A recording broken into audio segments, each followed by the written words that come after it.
Toda guerra é uma guerra civil. Talvez sua reação a essa afirmação seja de espanto. De fato, quando falamos em guerra, pensamos em duas nações ou povos distintos, batalhando por seus próprios interesses e ideais. A ideia de uma guerra civil, isto é, de um confronto entre o mesmo povo, ou até mesmo a ideia de uma guerra entre familiares, representa uma deformidade, algo atípico até mesmo para os padrões de uma guerra. Esta ruptura interna, que já pode ser observada em diversos momentos da história, na visão de Rosenstock e Roesse pode ser aplicada a qualquer tipo de guerra. É claro que para isso precisamos de uma explicação. Como toda guerra pode ser uma guerra civil, e como a revolução se torna o elemento de verdadeira ruptura. Responderemos e investigaremos essas questões no vídeo de hoje. Sem mais delongas, sejam bem-vindos a mais uma História do Mundo.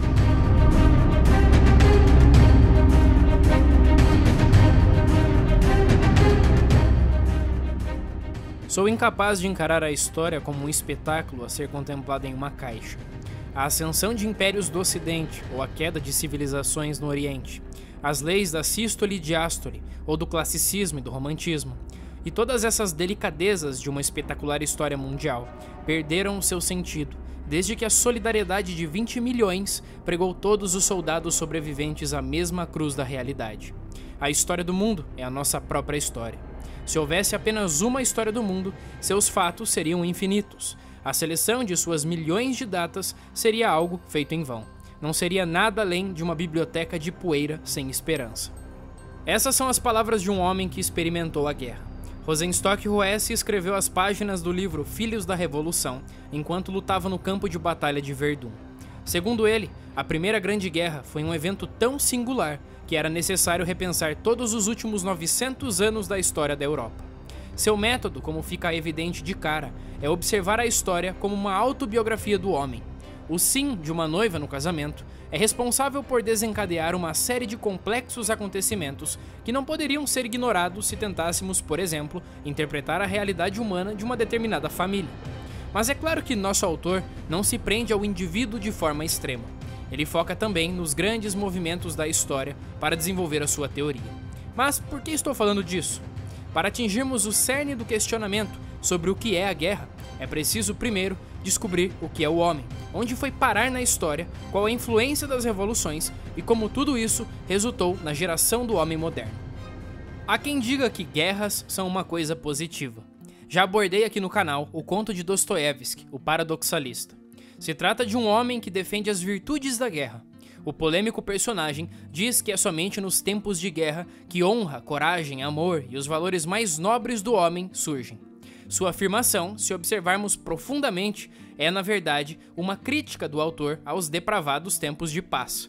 Não se trata de uma apologia da guerra, mas de trazer à luz a podridão dos valores e das relações humanas quando tudo está, aparentemente, em ordem. A guerra fornece para o ser humano um tópico para várias reflexões, e até mesmo Roesse já havia comentado, por exemplo, sobre o papel da guerra como uma forma de comunicação. Os povos em guerra não chamam de bem e de mal a mesma coisa. A vitória de um é a derrota do outro. A guerra, sim, limita a fala ao grupo que combate em um dos lados. A guerra traça uma fronteira geográfica entre dois idiomas. Em suma, a guerra é não escutar o que o inimigo diz. Isso é evidente até para o mais iletrado. Os seres humanos travam guerras desde o começo dos tempos. E basta que algum motivo surja como forma de ruptura entre os dois lados para que os conflitos tomem lugar. Bastou o rapto de Helena para que toda a trágica guerra de Troia começasse. E dali em diante, pobre aquele que teve de lidar com a ira de Aquiles, uma cuja principal expressão era justamente a falta do diálogo. Em seu momento de maior raiva, envergonhou de toda a forma possível o corpo de Heitor. Demoraria para que os lamentos de Príamo servissem de alguma coisa para o resgate do corpo de seu filho. A linguagem, naquele momento, era apenas a violência. Mas o que acabou com aquela ira? Aqui entra a compaixão e os valores humanos. Devemos nos lembrar, como dito no início do vídeo, que a história é feita de seres humanos. Na tradição judaica cristã, todos os homens foram criados igualmente à semelhança de Deus. Nos momentos da história onde essas premissas foram atacadas e ignoradas, tal como os séculos 17 e 18, substituiu-se esse valor divino de igualdade por uma suposta igualdade universal dos homens. É aqui, senhoras e senhores, que nos aproximamos de nosso tema. Se a visão padrão da guerra é a de um conflito entre dois lados diferentes, o que poderia nos fazer considerar a guerra, todas as guerras, como uma guerra civil? Ora, e se todos fossem realmente iguais? E se, aos olhos de todas as sociedades, todos os seres humanos realmente reconhecessem a humanidade como um só corpo? Neste caso, ainda que se trate de uma proposição utópica, todo conflito seria uma guerra civil. Guerra civil porque essa afronta que utiliza unicamente a comunicação da violência seria uma forma de ignorar a igualdade e a unidade entre todos os homens. Nos diz Rosenstock. Para uma humanidade que reconhece a igualdade do homem em todos os lugares, toda guerra se torna uma guerra civil. Temos agora o elemento unificador dentro desta teoria. Mas o que então separa os homens? A revolução. Nos apoiamos no autor mais uma vez. Ele nos diz: agora, toda revolução cria dois povos, dois grupos tão estranhos uns aos outros como duas nações distintas. Para confirmar essa afirmação do autor, não precisamos ir longe. Escolha alguma revolução dos séculos 18, 19 e 20. Pronto. Observe, independente de lados ou de qualquer argumento político, a completa separação interna de um só povo. Qualquer unidade que algum dia os segurou juntos é rompida com os ideais e o movimento revolucionário. Lembre-se que este vídeo não se propõe a ser a resolução para todos os conflitos da raça humana. Não. Trata-se de uma mera reflexão sobre a natureza dos conflitos humanos e as várias formas de ruptura. Dizer que as revoluções causam apenas a ruptura poderia, por exemplo, elevar os ânimos daqueles que defendem a honra de episódios de nossa história, como a Revolução Francesa e até mesmo a Revolução Russa.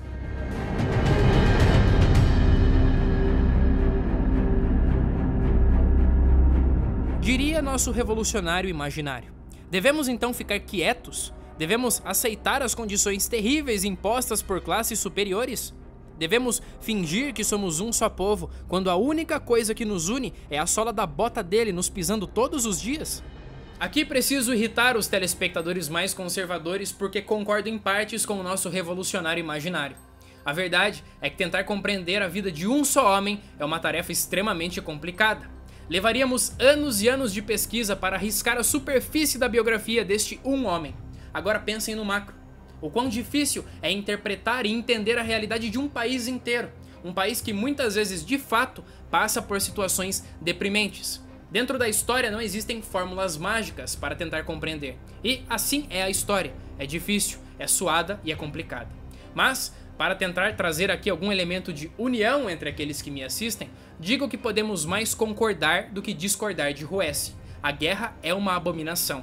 A separação, seja ela temporal ou secular, é uma mancha na história da humanidade. E se tratando das revoluções, é inegável que os seus resultados e as suas consequências, na maioria das vezes, deixam rupturas que nunca mais se cicatrizam. De fato, se todos realmente tratassem o próximo como igual nos mais variados níveis, toda guerra seria uma guerra civil. De fato, em um cenário onde a complexa realidade humana, com todas as suas nuances políticas e econômicas, esmagam os homens todos os dias, a revolução, que a princípio parece ser uma solução, acaba sendo a fagulha de separação entre todos os homens. Talvez você tenha terminado esse vídeo mais confuso do que quando começou, mas caso esse seja o caso, não se preocupe, você está no caminho certo. O homem faz guerra, fala sobre a guerra, escreve sobre a guerra e debate sobre ela desde o princípio dos tempos. Ficar preso em suas reflexões é quase que a natureza de um tema tão complexo. Finalize esse vídeo não com mais textos ou citações, mas com uma pintura. As Consequências da Guerra, de Peter Paul Rubens, é uma pintura de 1637-38 que representa a crueldade da guerra de forma magistral. A figura em destaque é Marte, o deus da guerra, que avança impiedosamente sobre as pobres figuras caídas no chão. Sua espada, como detalhado pelo pintor, já carrega a mancha de sangue. A porta aberta atrás de todos representa que a porta do templo de Janus foi aberta. Segundo a tradição romana, quando as portas estavam fechadas, os tempos de paz eram garantidos, e, quando marchavam para a guerra, tal como Marte na pintura, as portas se abriam. Na frente de Marte, destaca-se Aleto, uma das 3 fúrias que o acompanha neste terrível cenário. Com as mãos levantadas em desespero está a figura alegórica da Europa. Devemos levar em consideração o contexto histórico desta pintura. Encomendada por um membro da família Médici, o contexto histórico que inspirou Rubens era o de mais puro caos. Durante aquele período, a Guerra dos 30 Anos assolava toda a Europa com morte e destruição. De volta à pintura, destaco agora os dois elementos que pessoalmente considero fundamentais. Marte está pisando nos livros. Durante a guerra, o espaço para a cultura, para a arte e para as letras é destruído. Como aprendemos ao longo do vídeo, a única linguagem é a violência da guerra. Segurando Marte, finalmente, está Vênus, a deusa do amor. Nesta caótica pintura, é a única representante de alguma ordem, de um sentimento de tristeza perante toda a violência e ruptura e as consequências da guerra. Novamente, toda guerra pode ser uma guerra civil. Todos os valores mais elevados, tudo aquilo que os homens valorizam em tempos de paz, tudo isso é apagado da face da terra pela fúria de homens mesquinhos que tentam se equiparar aos deuses da guerra. Espero que este complicado vídeo tenha lhe provocado. Na verdade, eu devo admitir que este era meu único objetivo quando selecionei dois temas como guerra e revolução para ser o tema deste vídeo.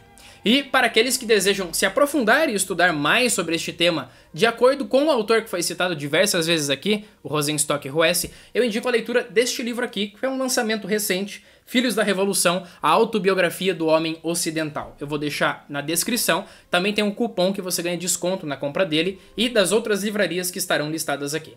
Se você chegou no canal agora, recomendo que você assista os outros vídeos, assista os vídeos que eu deixei no card e na descrição. Também se inscreva, deixe o seu comentário aqui, seja xingando, elogiando, concordando ou discordando. E também me siga no Instagram e nas outras coisas que estarão na descrição. Por hoje é só, espero que vocês tenham gostado do vídeo e espero vocês na próxima História do Mundo. Até lá!